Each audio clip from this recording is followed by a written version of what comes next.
ህይወት ለሰጠው እድሜ ለሰጠው አላህ ትልቅ አጋጣሚ አምጥቶለታል። አሽሩ ዙልሂጃ የተከበሩ 10ቱ ቀናቶች አላህ Subhanahu Wa Ta'ala የነገሮችን ክብደት ብዙን ጊዜ የሚገልጽልን በመሐላ ነው። እነዚህ ቀናቶች ደግሞ የተማለባቸው ናቸው። መሐላው ለምን አስፈለገ ከተባለ በዚህ ጊዜ የሚሰሩ ስራዎች ክብደታቸውን ለመግለጽ ነው። በዚህ መልካም በሆኑት 10 ቀናቶች የሚሰሩ ስራዎች ከምን ጊዜ የበለጡ ናቸው። እንደ እስላም አስተምሮ ከባድ ኢባዳ ከሚባለው ነፍስያን የሚፈታተነው በአላህ መንገድ መታገል ነው።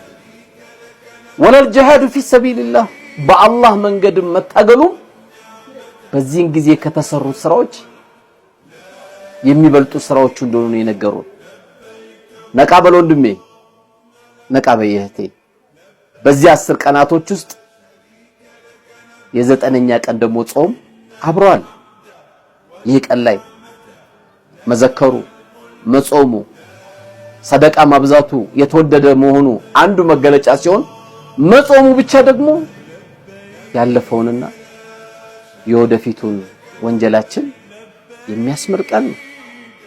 እንኳን ይሄንን የመሰለ እድል ይቀርና የአንድ ቀንስ ወንጀላችን የሚያስምር ብናገኝ ከዚህ የበለጠ ፍርሳ አጋጣሚ ምን አለ? አላህ ከተጠቃሚዎች ያደርግ።